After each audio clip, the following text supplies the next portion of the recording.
from AVX Studios in downtown Birmingham, The Ropes with TR3.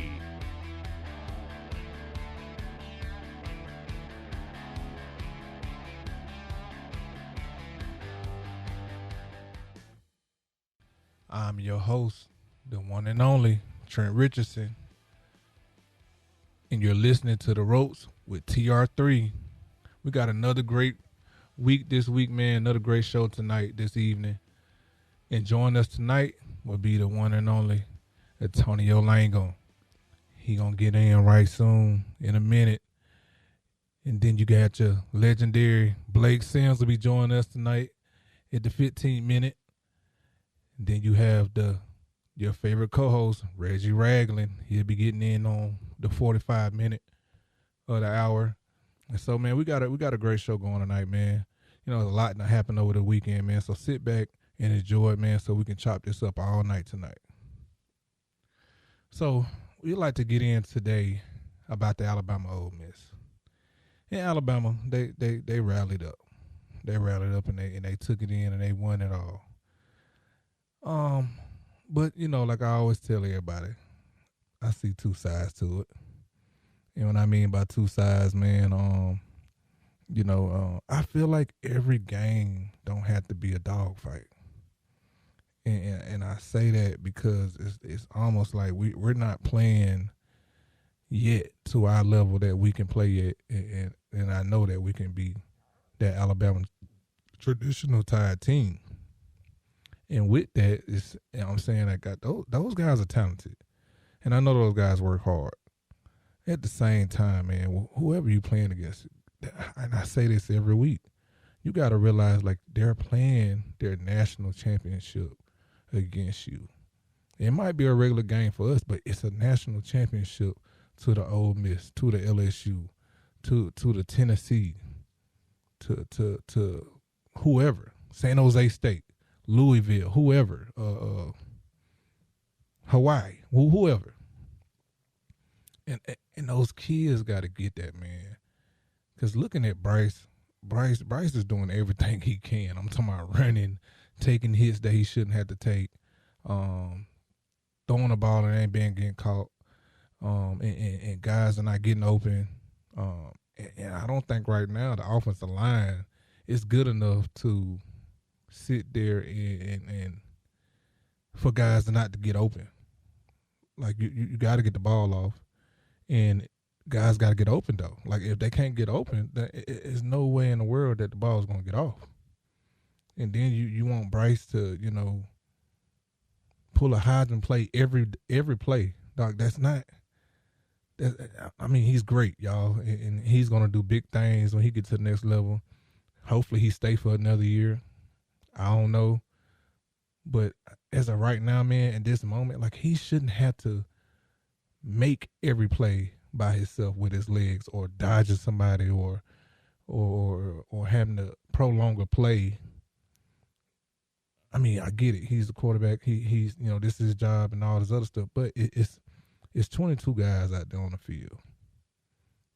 When it comes to both sides of the field, it's 11 guys when you out there at quarterback. I mean, when you out there on the field on offense, and Bryce is only one of 11 that's out there on that field, and it's not fair for Bryce when you got to sit up there and be running for your life, and you got to make sure that you hitting the target on a run. That is hard. It ain't that many guys that got that type of talent, man, and I definitely see him being the first pick of the draft. I think Houston got the first pick right now, and if they go anywhere else, that'll be crazy to me. But I definitely don't see nobody else. I mean, hands down. I mean, I don't know if he'll win a Heisman with the record that we have this year. But as far as performance, if it weren't for Bryce, man, we probably would have lost probably 2 or 3 more games. And I say that because the guys are not ready yet. They're not ready for the next level just yet. And the maturity of it, like it shows on the field every week. And they gonna have to do something, man. They're gonna have to tighten up. And I'm not coming on here, man, to down the team.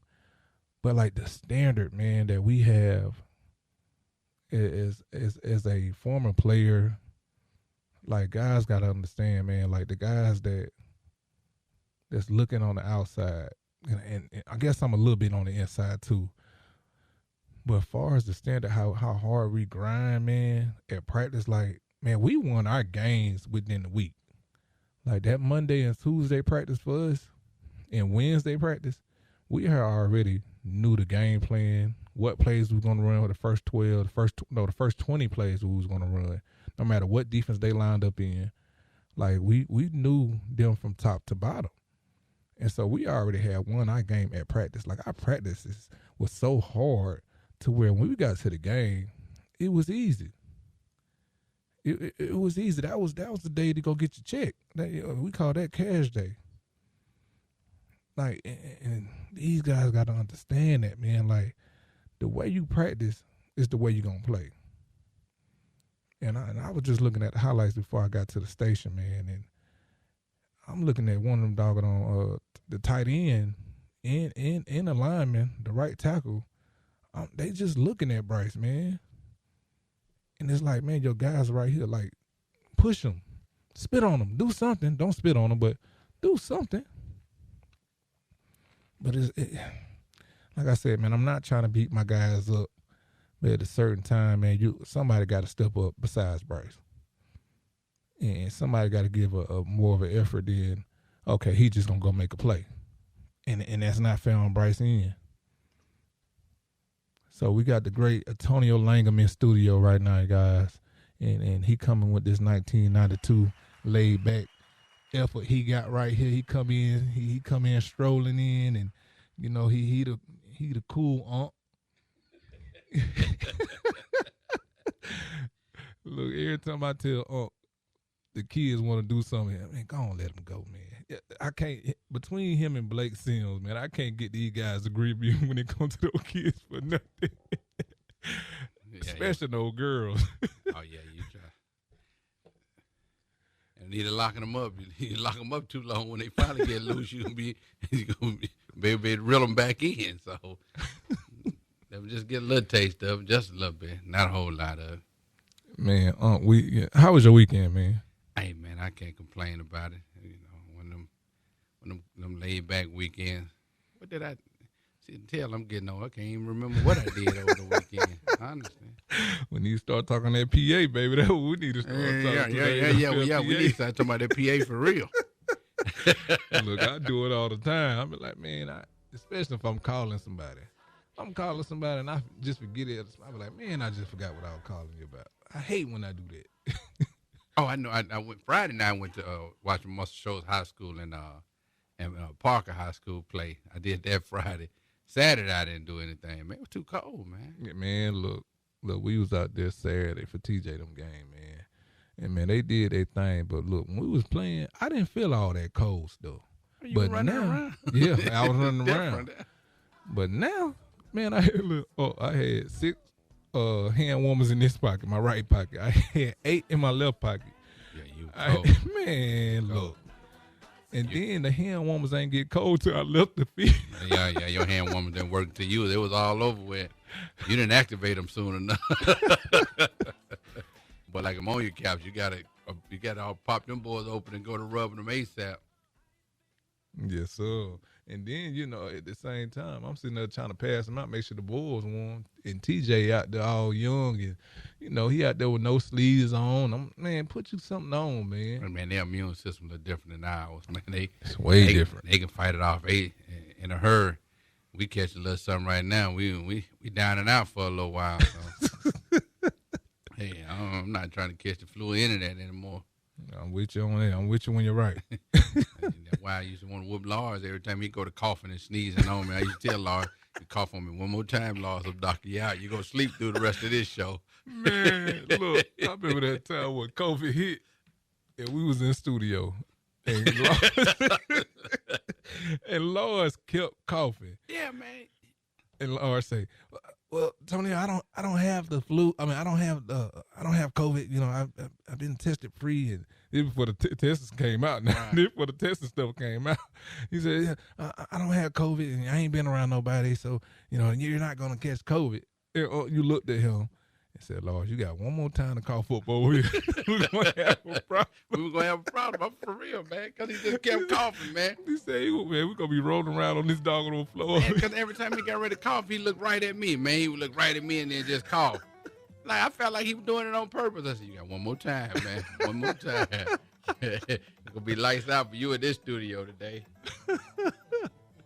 And it's so crazy, man, because Lord, he just don't even know. Like, he don't even get it. And it'd be like, man, he's so much of a teacher to where he almost blinded by real life when it comes to certain stuff. And I'm like, man, Lord, man, you instead of coughing, man, I started looking at him crazy too, man. But you had said it. Man, I couldn't stop rolling, man. Dogging on Lord. You got Bo Scarborough involved in it now, huh? Oh, yeah. Oh, Bo doing this thing, man. I talked to Bo yesterday. No, was it? I think it was Friday before the show. And he was telling me about I think they doing a tour or something like that.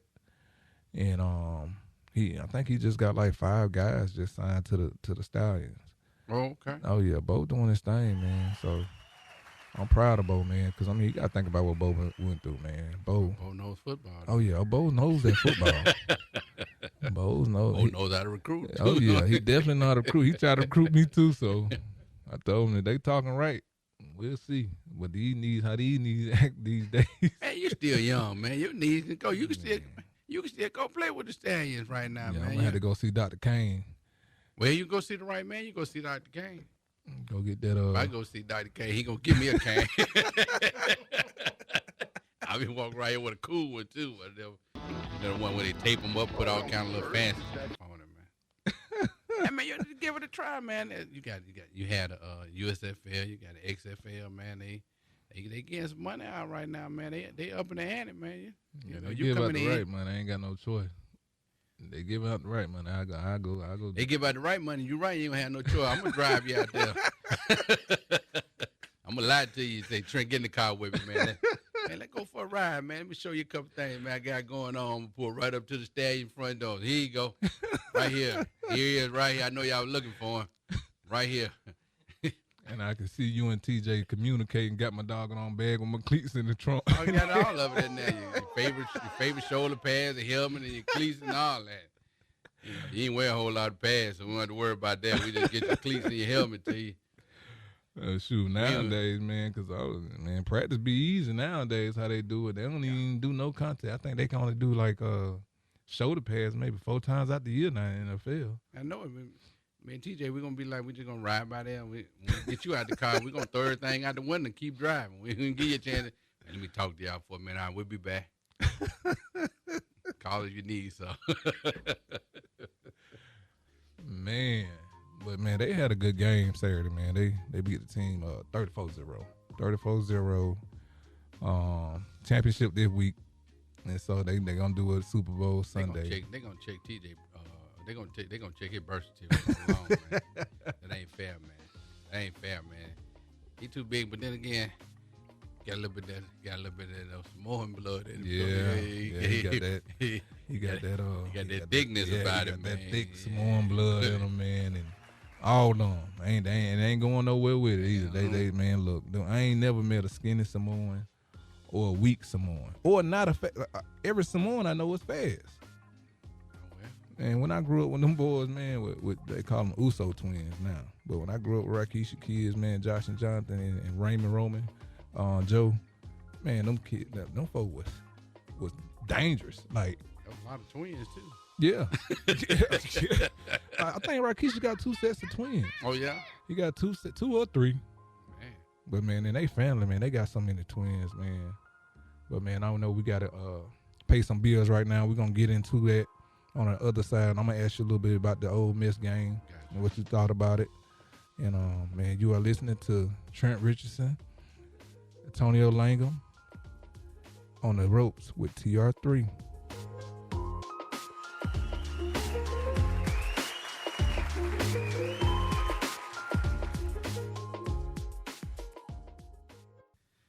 felt like they was some other people need to step up. They was putting too much on Bryce to make plays. Well, when you're watching the game, it seemed like that's all Bill O'Brien he's doing right now. He's called majority of his calls are pass plays to have the ball in Bryce's hand.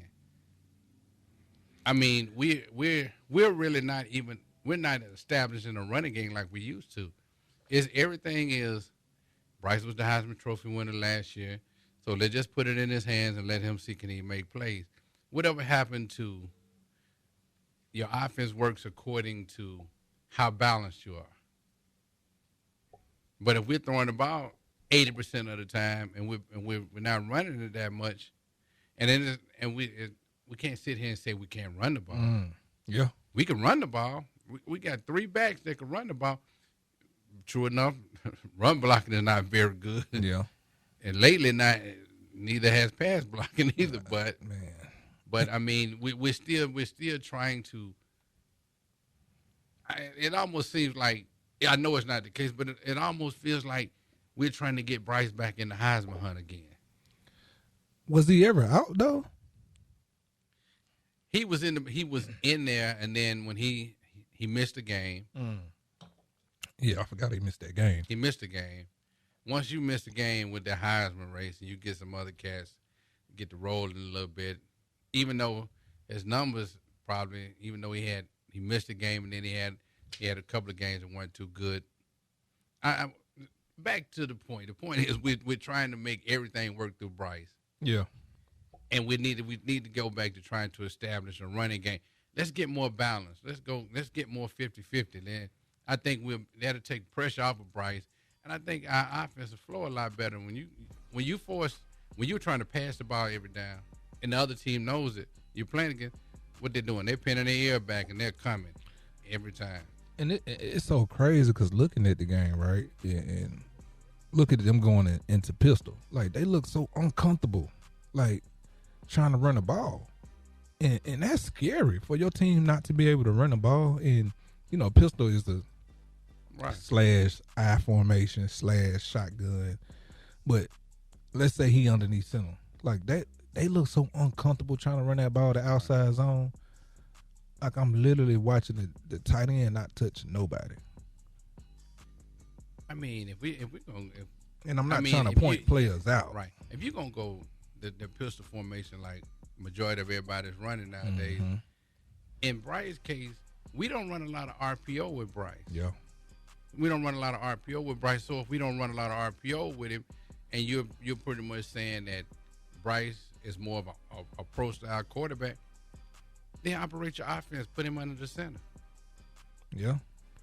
I mean, it's so scary, man, because next level stuff right now, and I know the league, it's changing. Oh, yeah. It's the lead to change. But, like, I can't think more than 10 plays this y'all have seen Bryce underneath center. Right. And it's not fair because, I mean, guys get there to the NFL, man, and get a rude awakening, especially offensive line. Because you got everybody doing their spread stuff, and everybody, they're in a 2-point stand. Like, guys don't even know how to get out of a 3-point stand when they get to the league at the next level. And so a lot of them guys are having trouble. Well, honestly, the game is a lot faster, too. Yeah. So them cats they playing against in the pros, them cats moving, they rolling a little bit, and they're a little stronger. So the learning curve becomes very difficult for them, and it's a matter of time and practice and reps. But I mean, if we're gonna do that with Bryce, let's just. I liked early in the season when we went kind of more of a 2-back set. When we had Gibbs and McClellan in there and running back. We had Gibbs and Roy Dale back there. Yeah. We had them. We put in 2 backs. Like, that threw it off a little bit. So now defense has got to try to key on 2 guys. Yeah. They got to key on Gibbs, and they had to key on whoever the other running back is. But we went away from that, man, and we just go back to that, like you said, that pistol formation with that 1-back set. And if we're not getting the type of blocking we need up front, it's not going to work. Now, Now, defensively, I think we played better up front. Yeah. And with our linebackers, our secondary at times is like, it's like they show flashes of greatness, and then they come back and show flashes of immaturity. You know, 1 minute, and I'm telling you, battle and hell them now. If they coming downhill, let you get out of their way, baby. Yeah, 9 coming downhill. Yeah, they 9 and 2. They coming downhill. They freight trains coming downhill. Man, I thought he was a linebacker, man. I had to. But once you all of a sudden, once you put him in coverage, guys in trouble. Yeah, it becomes a different ball game for him. And even like coaching high school football, I try to tell my safeties and all that. You better learn how to cover. Oh, it's great if you can come downhill, but you better learn how to cover, because there are going to be times in the game, especially on the next level in college, where defense is going to be called, and it's going to force your butt to be in coverage situation. You know, good to me if you can come down here. I love it when you can come down here, but what happens when you get out there and you have to play on a running back that's a good wide receiver? Yeah. He's a running back, but he's good at being a wide receiver. He can run good routes and catch. What happens then? You're in trouble. Now I'm in a dilemma. I can't pull you because I need you in the game. But I need them. As much as you're focused on coming downhill and knocking folks out, I want you to put the same kind of focus onto being able to cover. Be an all-around guy. Just don't be one-dimensional for me. Be able to be like Mark Barron was. Be able to be a hybrid player. Be able to be an outside linebacker. Be able to be a nickel guy. Be able to move back to a safety and be able to cover. So these guys get locked in, man. Ain't no cover guy. Ain't no cover safety. I'm a hitter. Well, you're going to have to cover sometimes in the league, baby. Yeah, you're right about that. I mean, and you look at these guys, man. Like, I don't know if I was satisfied. I can't say I was satisfied about the game, because it's still like and I guess it's me, because my expectation in what we built, and same thing with y'all when I was playing. Like, I didn't want, like, you can never play the perfect game, but my idea of each game was to play my heart out. Like, play my heart out and give it my all. Because my mindset of thinking was somebody trying to take food off my kid's plate. And I had 2 kids at the time. And I'm trying to see, is it the motivation they missing? Or we just that mature in these situations where you playing against guys your same age too, but at the same time you're in a whole different system. Then you just good and you faster than everybody. You can outrun everybody, or you can out jumping everybody. Because now everybody 5 stars and 4 stars and all Americans, all state, and all this other stuff. You know, I know I'm about to get some backlash for what I'm about to say, but that's fine. You know who the problem is? Us. Us former players. We're the problem. Because, and I'm gonna say it, this is why I say this. Yes, when I was at Bama, there was a standard that was set before I got there. Yeah. And I went through Bama, there's a standard that we set. Then y'all come through, there's a standard that you set, that y'all guys set. The problem is, there's a standard that is set that we want the guys to play up to and live up to, but we can't expect them to be able to live up to the standard that was set by other guys. Yeah. Everybody's not alike. Yeah. Everybody's different. Your group mentality was totally different. Our mentality was totally different. These young men, their mentality may not be like ours. Yeah. So because we set a standard that we set the standard is set to give guys a blueprint on what we expect you to do, what we would like. We expect, but what we would like for you to do. Here's a blueprint on how to win championships. Here's a blueprint on how to win. Here's a blueprint on how to be successful at Alabama. But we can't expect them to live up to the standard that we set, because everybody's not alike. Everybody's mentality is not the same. Now, if we just start saying, hey, I expect them to just put a good product on the field and play hard. That's different than saying, They not playing up to the standard we set. Well, they ain't the same standard that we were. Yeah, and we're going to get more into that. When we get back, we're going to get more into the standard. And we got Blake Sims on the other side too, man. So you're listening to Trent Richardson, Antonio Langham, Blake Sims with the Ropes with TR3. Really, really proud of our players in terms of the way they competed in the game. I think that's the big thing that we wanted to get our players to get back to is, you're responsible for the identity that you create, and it's personal in terms of how you play and how you compete in the game to try to dominate the guy you're playing against. And I saw a lot of that in the second half, so we took a step in the right direction. We had to overcome a lot of adversity in the game. We didn't get off to a great start, but the players just kept playing one play at a time and made the plays in the end of the game that we needed to make. So Jason McClellan, offensive line stepped up in the second half. Defense had some big stops. They only scored once in the second half. Got to stop when we needed to. So thought Bryce did a really good job of managing the game.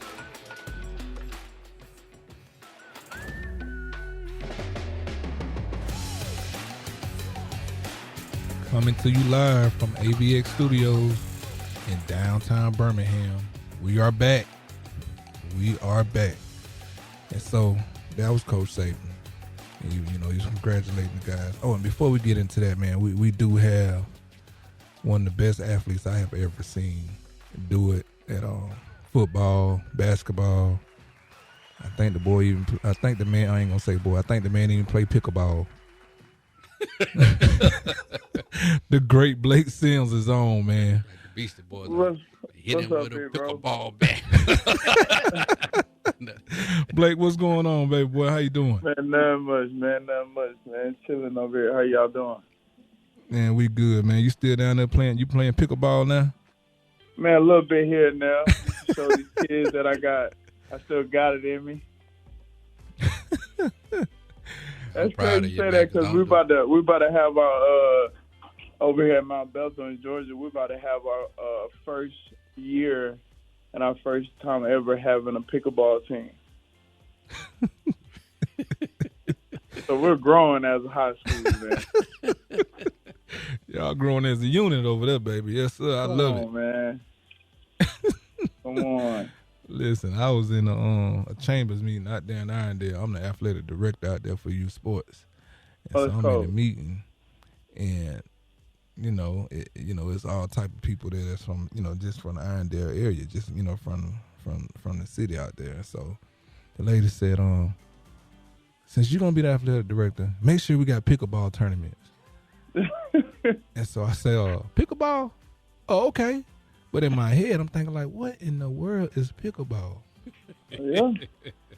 Yeah, you'll be surprised how many people come out and play it too. Like, man, I done heard of racquetball, tennis, foosball, ping pong. See, all those sports you naming right there, at my age, all I see is surgery.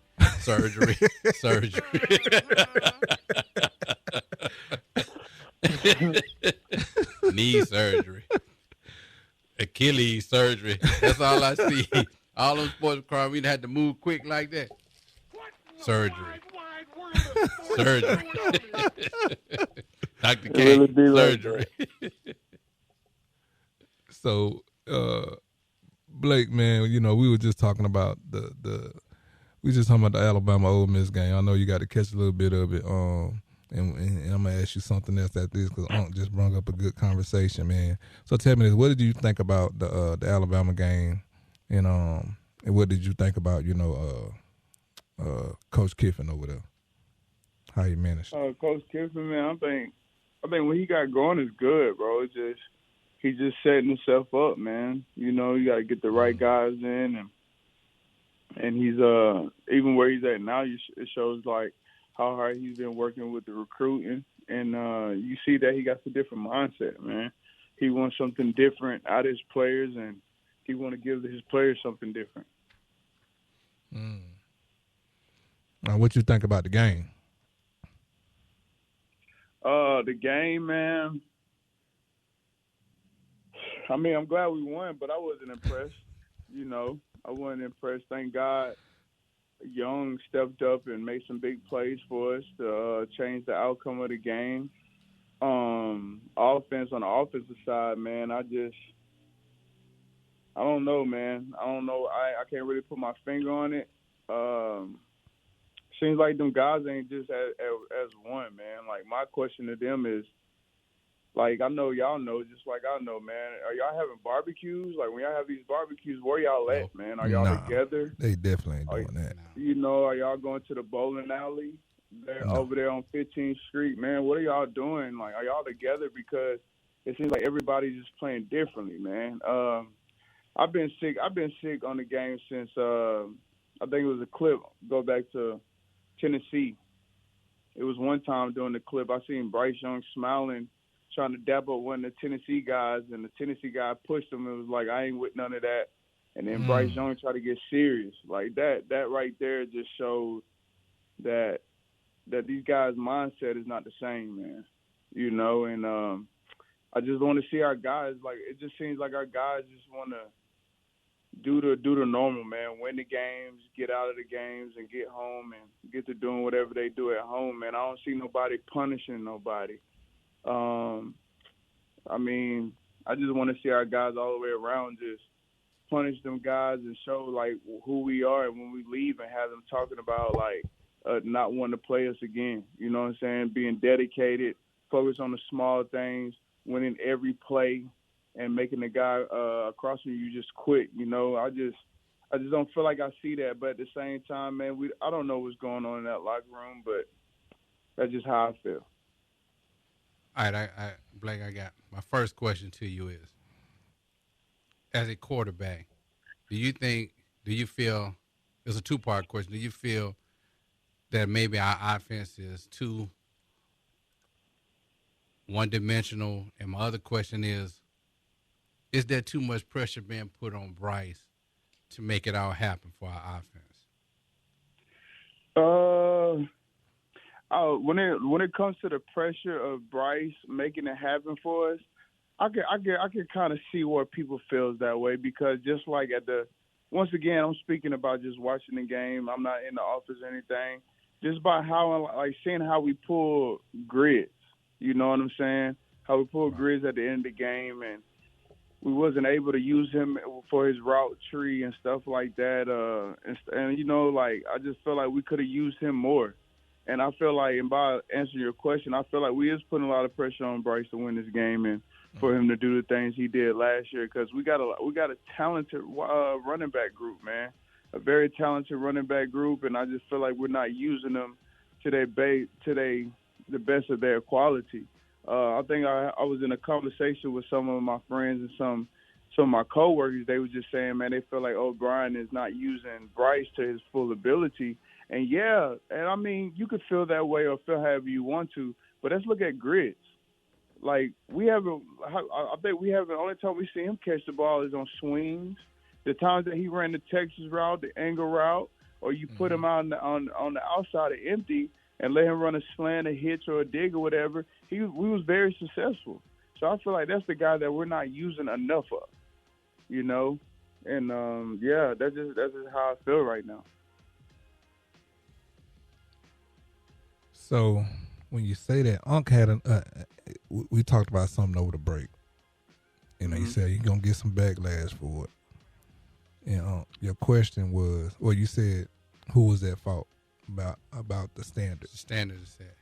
So the standard, you said it's on the old players, the older players, the OGs. I said it's on the former players. We're the problem with, as far as what I was saying is, we're the problem as far as, like, there's always been a standard set at the University of Alabama on how to play.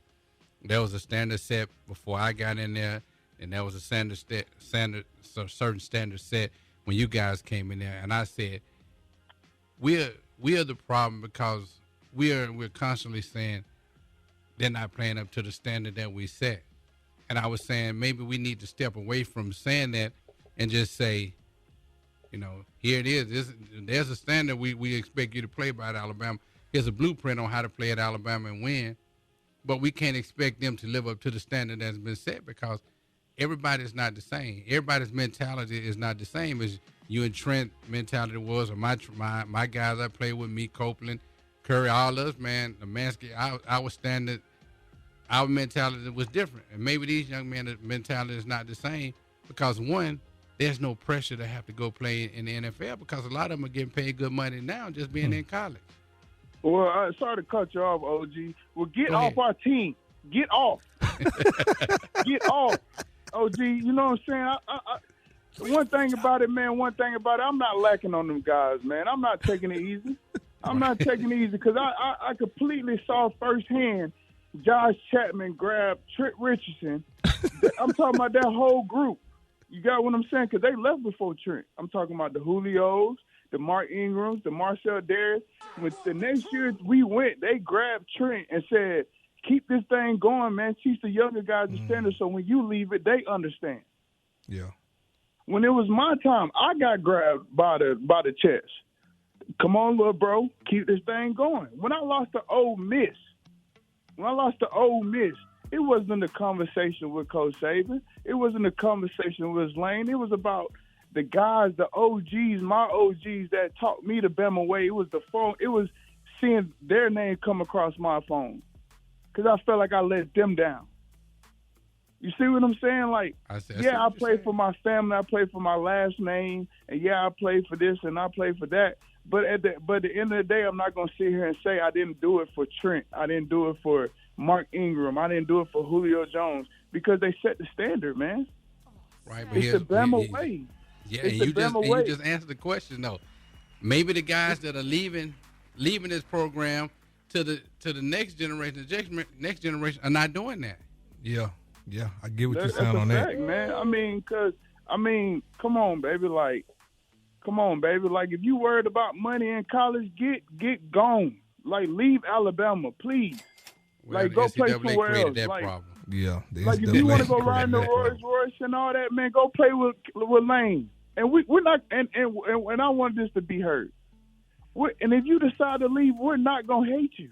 We're still gonna let you come back to Alabama and treat you like you Alabama. But one thing we understand when you hit that door is that you're not built for it.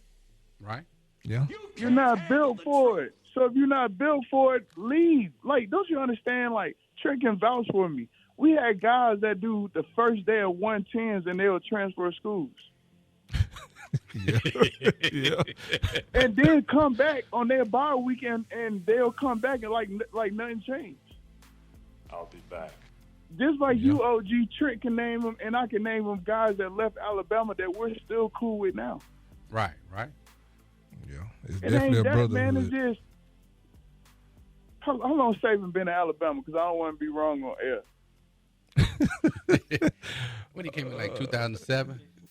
2007, 2006, something like that. 2007. Yeah, about 15 years. About 15 years, yeah. About 15 years, man. I came to Alabama. Look, when Nick Saban came to Gainesville, Georgia, I didn't even know Alabama had a college team, man. And don't take me wrong, I was just a cartoon guy.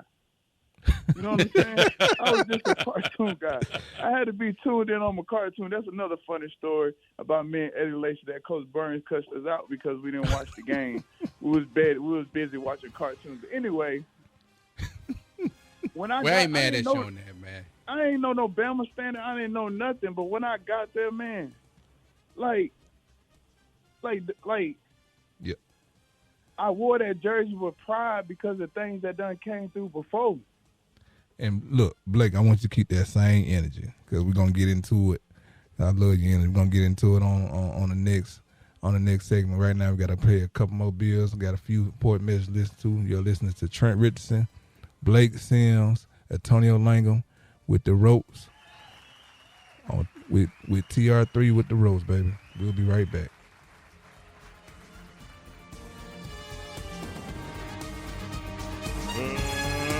Let's get ready to rumble! Blake, you had a lot of energy and your passion, and what you was talking about, Blake, with, hey, get off my team. Get off my team. We don't need no guys that's not gonna buy into, or they ain't gonna build a family, a team. And that's basically what you were saying. That's not gonna ride for each other. But made a good. He made a good suggestion. Like, hey, see that energy that you have, Blake. Like, do you think it's anybody, the OGs are coming back to him and saying to this team, like, hey, y'all don't need to waste your opportunity? No, you said something a few minutes ago about the 91 team. Right. I said right. we lost one game that year. We went to Florida. We got blown out. And we came on that plane coming back. Our senior guys, man, they were all in an uproar. And they were letting everybody on the plane have it. We landed, we got back to the dorm, they were still letting us have it. We went out there following week, we went back to work, man. We didn't lose another game that year. And like you said, there was a standard that was set then. So we knew what the standard was, and we knew how to take it and go into next year, because we were going to have changing leadership. A lot of those seniors were gone, so we would change the leadership. But there was a standard, which what y'all are talking about. Mm-hmm. I'm just not sure that these guys that are walking out of the door now are truly enforcing this standard as they walk out the door. Like you said, Chat, them did all that. I don't know if these guys walking out the door enforcing that standard as they're walking out the door for these guys to truly understand it now. Yeah. And let me say, OG, I ain't know this was you, man. What's up, baby? What's up, man? Big cheeks, man. I ain't know it was you until Trent said the name before we went on the break, man. I apologize about that, man. It's all good, baby. My two favorite OGs, man. They are my two favorite, man.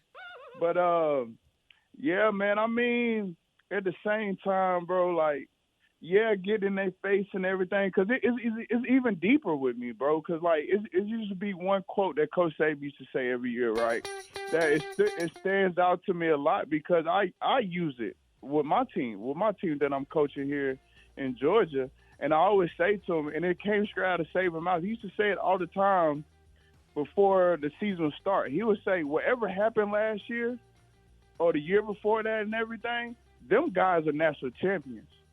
Y'all haven't did anything. This starts a new season. And when a coach has to do more than his job, you'll never have a winning team. And by Coach Saban saying that, he's calling his leaders out. I need y'all to help me, because I have a head coaching job and I have to be a head coach. And when I have to do more than my job, therefore I'm not having leaders, and I'm not having a winning team. And when it goes back to you, OG, when you say about guys being there, one thing they know that we watching them games. Right. Because like me, like Auburn, I say it like it's yesterday, man. Auburn, I had a great comeback, and everybody was speaking of that great comeback. But guess what? I was like, man, when my brother Trent called me, bro, that's all he gonna ask me about. He ain't gonna want to know about good comeback. What you thinking about getting your mind right to go back out there and put in position for us to come back and win the game like you did? He didn't ask me nothing like that. That man asked me, what's up with them three play? That ain't you, little bro. And they know we on the back end thinking that. Yeah. So my question to them is, will you accept it? Yeah, That's we're gonna take a quick break. That was a quick segment, man. We're gonna take a quick break. We're gonna get into that for the next hour, man. That hour went by real fast, man. So we're gonna take another short break, get some of these important messages out, pay a couple bills, and you're listening to the Ropes with TR3. We'll be right back. With the lack of preparation because of what went down on Monday, and a couple things throughout the week that went on. We just putting out fires everywhere.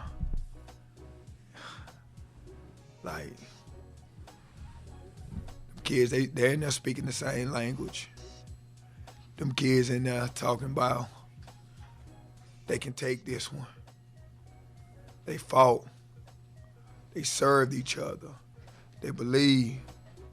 I mean, you all have no idea the week. I know we seen what happened, but you have no idea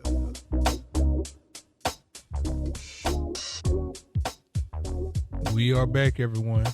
So let's get back into the conversation real quick with Blake Sims and Antonio Langham.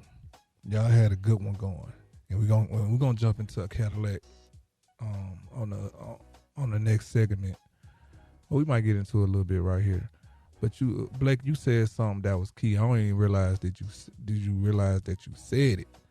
But as soon as we went on break, Unc said, "Man, Blake got the most important question the other night." I said, "What's that?" What was the question that Blake had? Will they accept it? And when you talking about accept it, what you mean? If we, as former players, are allowed, or we are close enough to these guys to be able to communicate with them and talk to them about the standard that Alabama plays with, are they willing to accept it coming from us? Or will they say, you introduce yourself, man, hey, how you doing? And they off and running. So like I said, Blake, you had the best question the other night. Will they accept it? Well, the thing is, too, and I will say this, me, Josh, and Rashad Johnson, when I got back from Mexico, we went and spoke to the team, or at least the guys that wasn't seniors. Mm-hmm. And so if you was a junior down, you're supposed to came to the meeting. Me, personally, I would have had everybody there. And I know you can't get everybody to come, but when we was in school, if it was somebody there speaking like y'all or the Echo and those guys would come at the Nesby and them, like we all there. Like that was our standard. Like we needed to hear that message. Like we need to hear that message. Like that was it. And we spoke and I think we got through a few guys.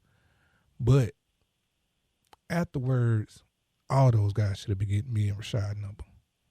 Not just your quarterback, your bag-up quarterback. He shouldn't have been the only one getting the number. And I reach out to guys and try to tell guys, like, use us, man. This is what we here for. Like, Unc, I know you wish you had people in your corner like what we do with our tradition that we do, with our brotherhood. Right. Growing up. Now, we didn't have people like that. And so, for me, when I seen y'all come around, when I seen y'all at these games, like, it was an honor. Right. Like, I was a big, even from being able to know y'all, like, I was a fan at the same time. But it was like, man, I can't let these guys down. Right. Like, we got guys on that should be on the team, right? Like, they got to be fans of each other. Like, they got to be, want to see these guys, like, do good. And I know they want to see them do good, but you gotta be, I was a fan of Mark Barron. I was a fan of Blake Sims. I was a fan of Mark Ingram. I was a fan of Julio. Like, I was a fan of DJ Fluker, Chance Womack, Barrett Jones, AJ McCarron. Right. Like, I was a fan. And so the standard, man, that we had with learning of being your brother's keeper was different. What's funny is that probably half of them guys on the team are wearing numbers of guys who were legends at the university, and they don't know. You couldn't. You ask them who wore that number that was a legend, they couldn't tell you. And that's tough, man, because I would tell them. It probably doesn't matter to them because it's their number now. Yeah. See, that 3 mattered to me. Right. Like the first person I seen who wore it, and we had to wear it at the same time our freshman year with Kareem Jackson. Right. And Kareem said going into his last year, his junior year, he said, I'm going to be 3 and out. You got to be 3 and out to have this jersey on. And so when the guys came after me wore it, not only was I 3 and out, I went to 3rd pick. But so the guys after me who wore it, like, that was the standard for that number. Like that, and that's still the standard. It's for me, and I tell guys all the time, if I see them with that 3 on, like, hey, you got to be a dog to wear that number. And there's certain numbers that you had to, that 21, that 3, that 1, oh, yeah, that deuce. Like, it's certain numbers. Yeah. That you just couldn't just wear. Like you had to have it like that had to be your cape. Like that you had to have that S on your chest, like to wear certain numbers. Look, we're gonna switch gears from there for a minute because this is a question I want to ask you and Blake. Mm-hmm. I want to ask Blake, you still on there? Yeah, I'm on here. All right. Here's a question I have for the both of you. We were all excited somewhat for Cadillac getting his first win as the interim head coach at Auburn. Mm-hmm. My question to both of you guys was the celebration a little too excessive? I'm going to let you take No, that sir. one first, Blake. No, sir. I don't feel like it was. Okay, and why not? And why? Because I feel like Cadillac deserved to get everything he gets. If you want to celebrate him again, by far call me so I can be there. I'm going to have my Alabama stuff on. But make sure you call me, man. I'm excited for Cadillac. I'm all for it, man. That's all I had. So y'all gotta realize too, Blake was he was coached by Cadillac for a little bit when we was with the okay. we was with the Alliance. Birmingham Iron. I got you. So but it's just like that with that energy that Blake had for him. That respect. Like that energy. Like that's the type of energy, the fan that you should be for those guys that came before you, or you know, that's being around you and happy for. And so for me, I think that was a little too much, as far as the Gatorade bath, and but I think he was definitely sincere, and I'm happy for him, man. I can't get them Gatorade baths out to everybody like that, and I'm not saying that he don't deserve it. He definitely deserves it, but I just think it's you know, it's his first win. I get it, but I just hate the fact that I feel like, man, they're not gonna give my dog Cadillac a shot, man. I understand what you're saying. I just feel like. Go ahead, my fault. No, go ahead, Blake. Go ahead. You good? No, I feel like that celebration, bro, was just more of a. Not like I don't think that was for Auburn. You feel me? I think that was more for Cadillac. You know what I'm saying? As just how much they care about him. They like him at Auburn. I mean, I'm sitting here to say it first, man. I'm not no Auburn fan, but I was very happy when he got the job, because just saying, like you said, Trent, like he coached me, and not just the coaching, the relationship that we built. You know what I'm saying? And him just breaking down life and understanding the game and just giving me pointers on coaching and becoming a coach. The guy's an outstanding guy, man, and the way he treats people, man, he deserves all the blessing that God is bringing his way. You know, I in asking that question, I knew once he won that game, he would get the Gatorade bath, and there would be a lot of jubilation behind winning the game, winning his first game as an interim head coach. And maybe when I say excessive celebration, I thought it was a little too much when your players are all up in the stands and you're taking pictures with the fans, y'all up in the band. You beat a 3-6 Texas A&M team. Yeah.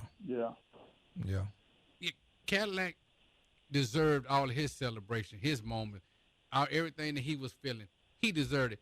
But the players, y'all should have went on in the locker room because you beat a 3-6 Texas A&M. You all in the stands, you're taking pictures, you're doing all this. Like, what happens if you come back and you win, but you play a terrible game against Western Kentucky? Then you get mollywopped by Bama. Then what? Pour some more Gatorade on Cadillac, but the players get cussed out. Cuss them players flat out. And look, I get it, because you know, and I was gonna get to, you know, and I didn't mean, you know, the Gatorade bath shouldn't happen in Cadillac, but I meant the stands, and you know, like they jumping in the stands like they just won a natty or the like SEC, like they just clinched, you know. Yeah, they just clinched the division, or they just beat Alabama. Like, I get it, man. Like Cadillac deserved every bit of enjoyment that he's getting, man. And cause trust me, man, like when he was with us with the Lions, he had just came from IMG, and he was telling me about Trey, on the running back they got down there now. He was like, man, y'all got y'all one. And he was just, just talking, about, how great the kid was. But getting back to it, man, like I just think that celebration for those players is like, I get y'all in the moment, but don't forget what moment that y'all are really in. Like y'all just be the 3-5, was it 3-5, 3-16? Like let's not overdo it. Like, and I feel like that be the difference from the man down the street and that team down the street, down the way in Tuscaloosa, and then that team down the way in Auburn with certain stuff. And I'm not trying to down talk anybody, but I remember, and we didn't have what Auburn got going on right now. We going through coaches and stuff. But for the SEC championship, like Roe wasn't letting us put that Gatorade on Nick Saban. Right. And when Roe say something, you listen to him. Roe like, nah, we ain't doing that. And half of them scared that he gonna choke us out in the middle of the game. And I literally seen Roe choke. He choked somebody out in the middle of the game. His own teammate. We playing against Kentucky. he choked out Corey Reamer in the middle of the game on the interception. Roe tapped the ball up, and Corey Reamer messed around and dove, like tried to dive for the ball, but he took Roe out at the same time. Right. And so next thing you see, I think it was one of the defensive linemen and one of the other linebackers caught the ball, but you see Roe down there choking Corey Reamer out in the middle of the game. And Corey like, hey, it's me. Like, you just took me out. You was wrong to the blase. Man, look. And this is going on in the middle of the play. Language. We literally got to get Roe off court in the middle of the game. Right. But at that time, man, people just built different, man. And, we talk about it. And, it's all fun and laugh because we know that, that's our brotherly love, for Roe, man. But, man, switching back to it, man, like, we wasn't taking, like the situation, man, like, he needs roses. But the team got to realize, like, hey, man, we ain't up but 4-6 now or 4-5 now, and I get it. Hey, man, y'all ain't just go beat Ohio State or Alabama or y'all ain't even win your bowl. I don't think they eligible to go to the bowl game right now. You can't handle talking about Alabama? No, Auburn. Oh, okay.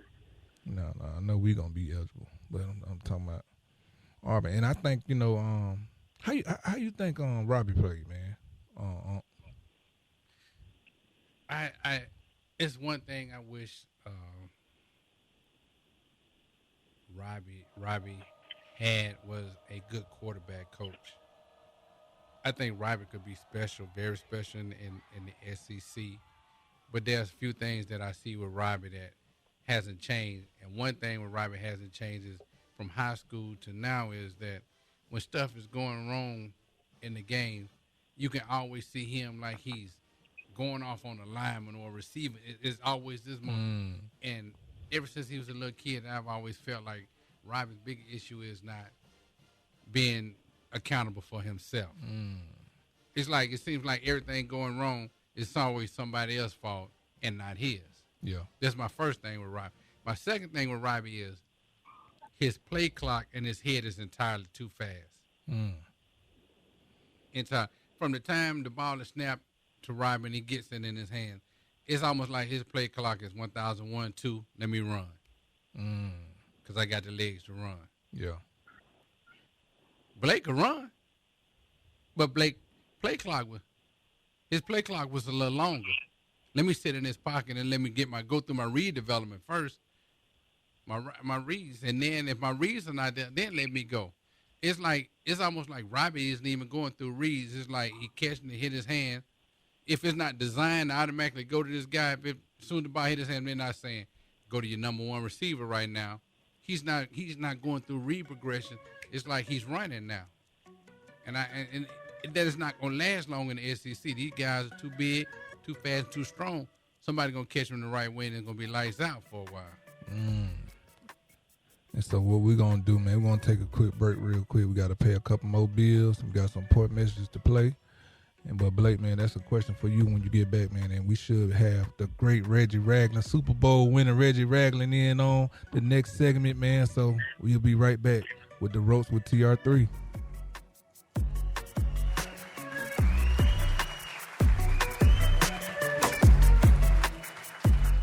I'll be back.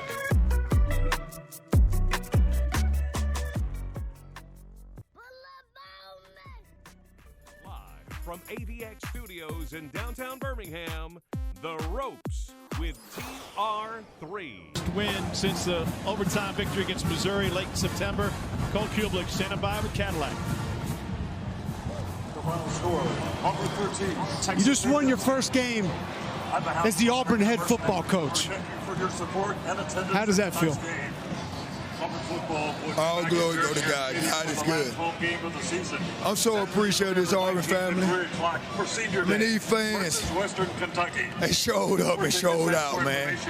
The energy, the atmosphere here. Man, I just think I'm so appreciative for this institution. I'm forever indebted to it. I love serving these young men, man. It's coaching staff. It's bigger than me.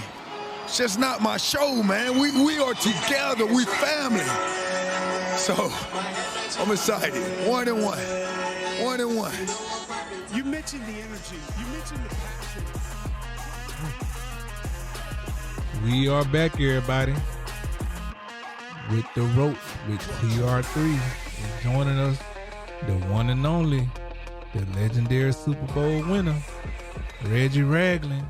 He is on the line. And then we still got Blake Sims in the 1992, the one and only Antonio Langham. Reggie, how you doing, man? So. Oh, no, I'm good. I'm just sitting over here relaxing in this little hot tub. What'd you say, Sore. He's sore? He's sore, yeah. Been sitting down there, in Madison, down there, Bob Jones running up and down that field. But it amped up a lot. Man, look here. I'm just excited to be back on the football field, man. That's all. I'm excited to live out my dream still. It's year 7 for the kid, man. So you know how that is, man. It's a blessing just to make it to 7. So I'm focused. Man, how's it going out there in Vegas, man? I know that it's a nice weekend out there. The weekend. It's cold out here. Oh yeah, it get cold out there now. But you know what happened in Vegas stays in Vegas. Just know you got an off season. Oh, I ain't done it off season. It's gonna be cold. No, but man, it's going good, man. You know, my first week was last week, so got to practice a couple days, getting adjusted, man, to my new teammates, man. It's really some good dudes on this team, man. It's just our record don't show it, you know, being 2-7, but everybody heads up is still in the building, man. So like I said, man, there's some good dudes on this team, man. Like Chandler Jones, Max Crosby, you know, Derek Carr, you know, them type of cats. So they all good dudes. Oh, Chandler. Man, I played with Chandler's brother, but me and Chandler came in together, and I would always ask Chandler, like, who will win. I mean, not Chandler. I would always ask his older brother who will win a fight. And he was like, I'm still the big brother. And I was talking about, you know, his brother is the UFC champion. John. Yeah, I know John. I John. didn't hung out with John before. Yeah. And so I was like, so you think you'll take John right now? Like, well, I got to get a little close up on him. I got to grab him. I can't let him, you know, just use the hands on me. And I remember, man, when his brother got into it with somebody on the team, man, he did some type of move, man, and laid him out. And when the offensive line, he laid him out, man. I was like, man, look, y'all better leave that young man alone. You know how that man trained. He trained different. Man, what you say, man? You ever seen his brother kick somebody that's still kick? Man, look here. Man, that man got a foot and some hands on him. Man, look here. That man kicked me. I'm going to get my pistol.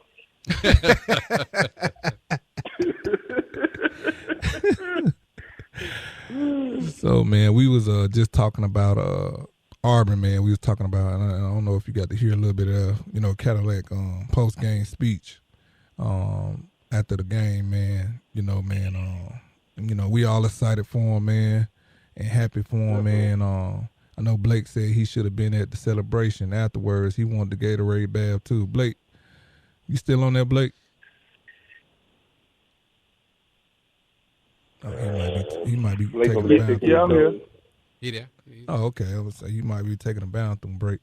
But yeah, man, we were telling Reggie, you know, about the celebration. You know, you wanted to get out there halftime with your shirt off and do your little, you know, dance fever stuff. Yeah, I was gonna hit the Dougie and with my Bama shirt on. I'm gonna hit the Dougie with my boy Cadillac. You feel me? And then when we get in the locker room, we're gonna cuss every play out. Man, but I ain't gonna lie to you though, man. You can tell that's somebody who really cares about them kids, man. Forget about the football side of it, man. For anytime you hear a coach say, "I'm here to serve these kids," man, that lets you know he really cares about them kids, man. That's different. That's different, man. That's different. I've never heard a head coach say, "I'm here to serve these kids." Like you might hear a coach say, "I love these kids. I do it," but you don't never hear say, you never hear him say, "I'm here to serve." Man, you know what type of leadership that is, man. That's great leadership, man. You letting those guys know early, man. Like you're that why. Like y'all are my why.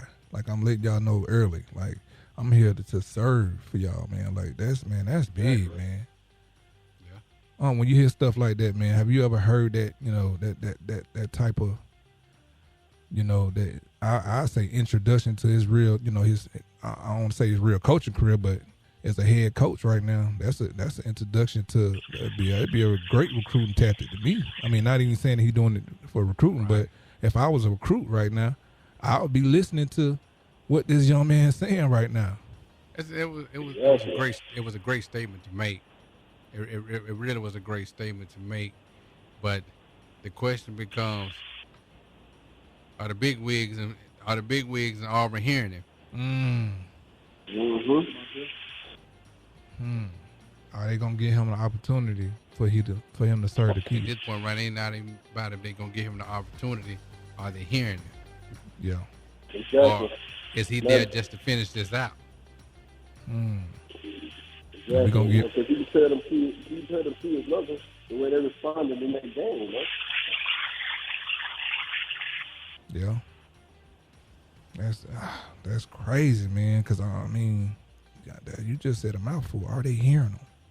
Like, are they listening? Like, you see how those kids responding to that young man? Like, man, that's special, man. That's special what that guy there doing, man. And I get it. You know, the kids celebrating hard, but man, just the way they responded to Cadillac right now, man. I don't think nobody in college football would get that from the Auburn team right now, other than Cadillac. Exactly. And man, we're gonna get into this break real quick. We got a couple bills to pay. We got some more great messages over the weekend that happened. But man, when you are listening to the Ropes with TR3. How does that feel? All glory go to God. God is good.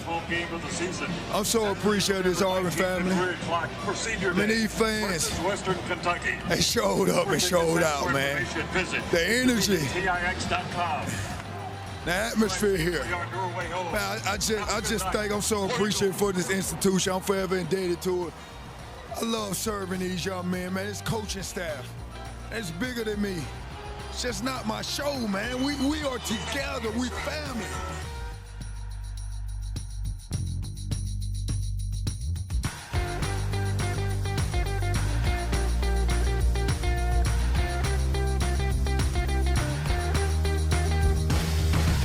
The best that you can be as a player, taking some of the things that have happened to us personally in terms of your pride as a competitor and the consistency in our performance are all things that if you are a competitor, you're going to respond. And I think our players did that in this game. Now, the challenge is are we going to continue it to finish the season? Up front here with Tony.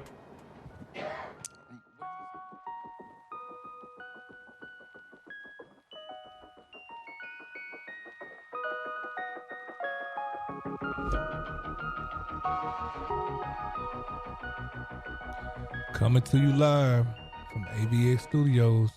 Let's get back into the conversation with the GOAT Reggie Ragland, the Super Bowl winner, the Alabama legend Blake Sims, the Antonio Langham 1992 champion of the world, guys. Of the world, Craig. Of the world. And I'm your host, Trent Richardson, and you are with the Ropes with TR3. So, man, so listen to Coach Saban, Reggie, about, finding that identity. And are you going to, make your identity? Are you going to, are you going to let somebody else make your identity? Reggie, when you hear stuff like that, what do you think about that, Reg? Man, if you got pride for yourself and you say you truly love the game of football, man, and you love who you play for, man, you gonna go out there and play for the name of that jersey and the name on the back of that jersey, man. So, yeah, you might not can win the national championship or SEC championship, but you know what you can do? You still can go out there and play your all. Give yourself the best opportunity, even if you want to go to the league. Put good film out there, man, and just be the best person you could be and just play ball and go play in a bowl game and go win the bowl game. Because, you still got the Auburn game coming up, and that's going to be a big-time game for everybody, regardless. So, man, look here. If you got some type of pride about yourself and you say you love the game, you're going to go out there and play your all and work your tail off. Okay, now the question for you, for all three of y'all now is this. I hear what you're saying, but the standard for Alabama football is to what? Win the SEC championship, dominate, but play in the SEC championship game, win it, go into playoffs, play for the national championship. For this team, it seemed like those three things may be out of reach. Could it be possible that, to all three of y'all that they may have shut it down? Well, I'm going to let you go first on that, Reggie. You see how you do me, you're gonna kick me out of the bus. We both said at the same time. Well, I'll take it, Reggie, because I know I was in a situation. Good. Yeah. I know I was in a situation my last year in school, and we didn't have the playoffs. So any given Saturday, you had to put your all out there. And we lost in the game of the century. They call it a game of the century. But at the same time, like our focus was, and we knew that us losing the game of the century, we weren't going to be in the SEC championship. And so for us, our focus was, man, Nick was telling us, man, stuff going to fall like it fall. And I promise y'all do what y'all supposed to do. We'll be back in the hunt in the championship game. And we went out there and dominated afterwards. And man, trust me, it was tough losing that game, man. Like, it was so many things I had on my head in my head to where my mind to where it's like, hey, like, could I have done this better? Or, should I told them, I'm not getting out in the red zone? Like my mind, like, that was one of them things. And I'm pretty sure y'all had that same mind if y'all lost the game at Alabama. I mean, I know you talked about kick six, the touchdown the other day, and that was one of those moments, man. Like you couldn't, I want it back, but you couldn't get it back. But at the same time, like, man, like my mindset was just so different. Like I was focused, like I was doing everything I can at practice the next day, to let everybody know, like, hey, we still in this hunt, we still there, and stuff felt like it fell. I think Oklahoma State was like, almost, they was in the hunt for it. They was undefeated. I think they lost to like Iowa State, and that's when they had Justin Blackman over there and Brandon Wheaton, and that was crazy times, man. So it felt like it fell, but man, we had different mindsets. And Reggie, what do you tell kids now that don't have that if they have that drive to get to just going hard and getting to the film, like what would you be saying to these kids right now?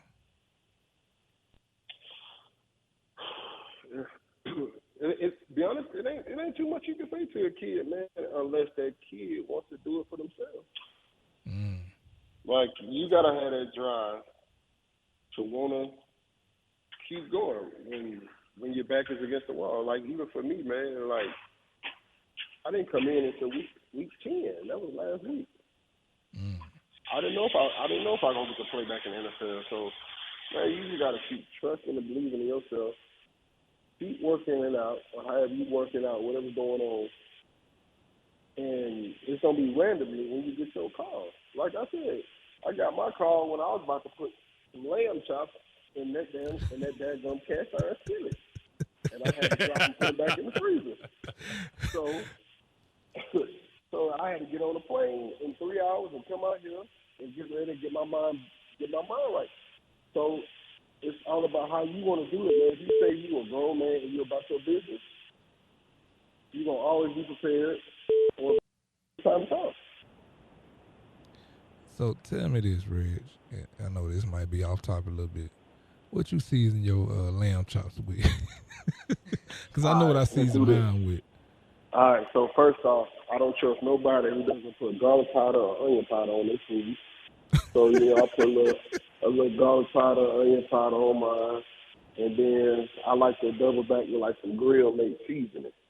So, like, I might get that hickory, that barbecue or the mesquite or the hickory honey, just depends. And I take 2 of those and dump them on there. And then, and just to give it a little sweetness to it, I'll put a little brown sugar on it, and then there go your moneymaker. Ooh, yeah. Country boy. That country boy. Yeah, that's that country boy, That's that country boy. You hear that country boy. He go down there and pick a tomato. Yes, sir. Yeah, country boy. You hear that country boy. Cock-a-doodle-doo. Sorry, Cal. Garlic and onion powder. You heard that there. You gotta have that garlic and onion powder. I can't remember a time my mama made some me with no onion powder on there. It's going to be on burgers. It's going to be on everything. Cause people don't realize, people who can't cook, or people who know how to cook, that is not strong on the food. It enhances the taste of the food for real. You know. But you better switch your walk. I don't want these farmers on from around here. Well, man, you had time. You should have went on finish. You should have went on finish them lamb chops, putting them back in the freezer. I don't think they'll be no good by the time you get back home, man. No, because you know what? Because they still in the pack. Oh, okay. And that vacuum seal pack, huh? They're good to go. Well, they good. Yeah, you got to put that vacuum seal pack. You good to go then. Yes, sir.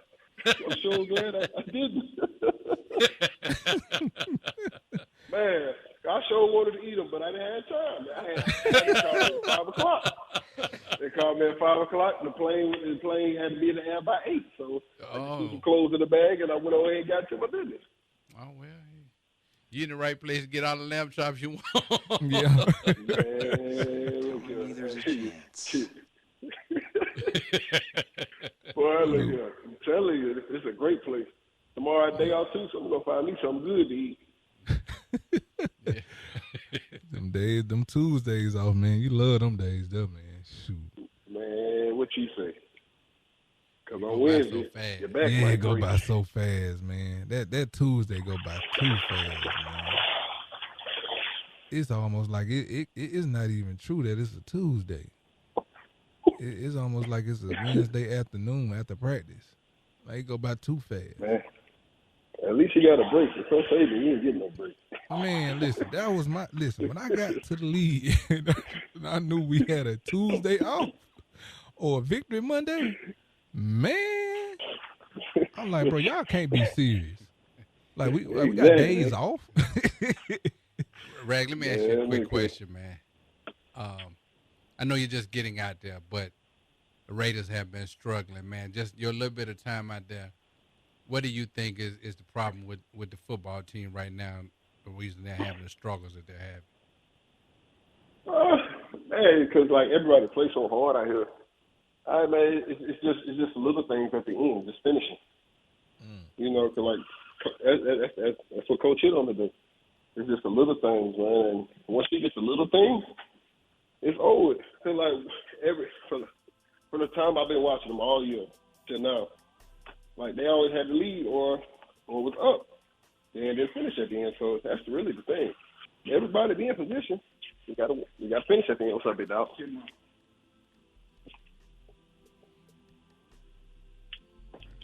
Yeah, I mean, it be stuff like that, man. Because when I was with the Browns, and you was with the Browns too, right.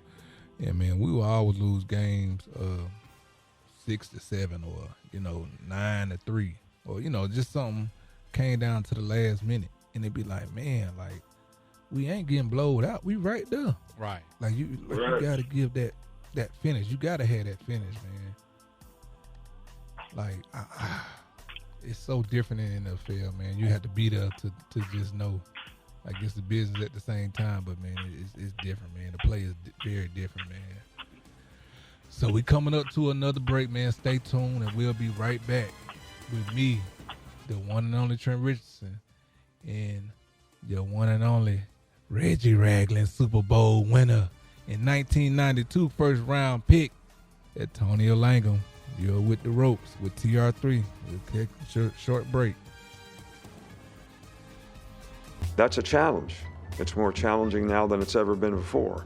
But it's important for guys that aren't starters on your team, don't even know if they're going to play, to get ready to play so they can take advantage of the opportunity when they do play. Because those opportunities will come at some point, and sometimes it's when you least expect them. And some of the young guys on our team have done a much better job of that this year than I thought some of the guys did in years past.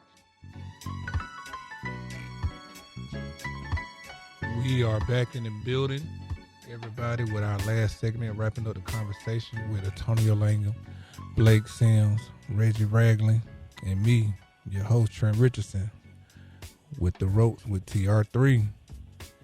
Hey, Trent. Yeah. I have to say this. You said Antonio was drafted in 92, right? No.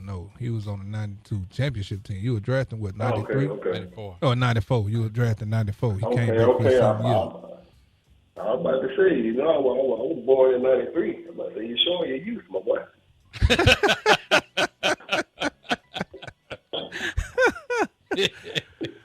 Nah, man, I'm on it, man. Yeah, thank you for straightening it up for me, though, man.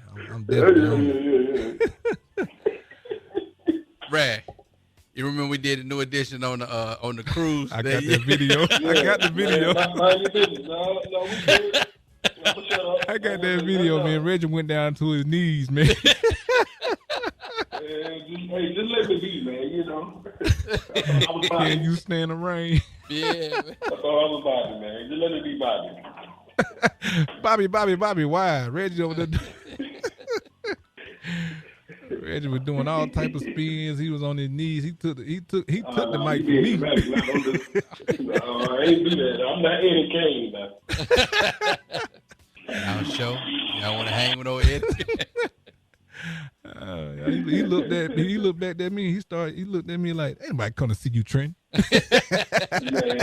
look here. Ain't nobody come to see you, Otis. I messed up some of the words. I had to give it on up. That man took that mic and he whipped that cord around, almost hit me in my face with it. Now you're lying now, Trent.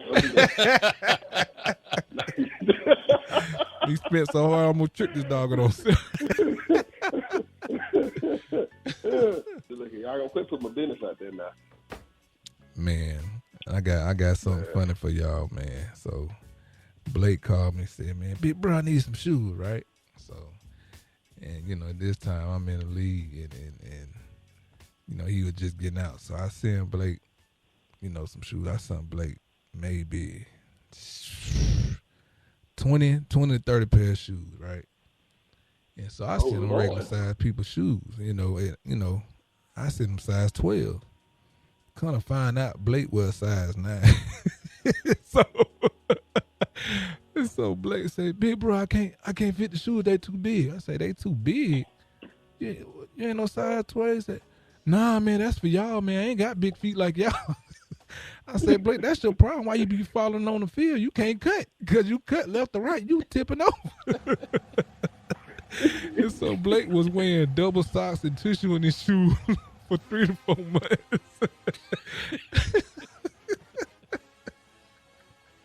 That's true, Blake. Blake, you still on there? I think he got off, man. But look, You said Blake was size 9. man, Blake was size 9, so I said, Blake, you can't tell nobody you're gonna put their foot in their tail because it's gonna go straight through.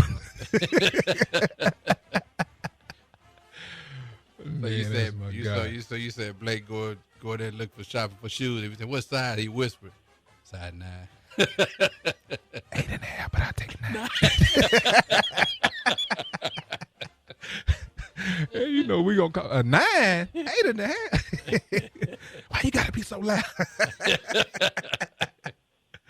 Man, but let me tell y'all this though. I've been in a size 14 since I was in the 6th grade. Shoot, the way you going, the way TJ going, you gonna have to be sending him some shoes pretty soon. TJ was 9.5 and he only 10. Ooh wee. Yes, sir, man.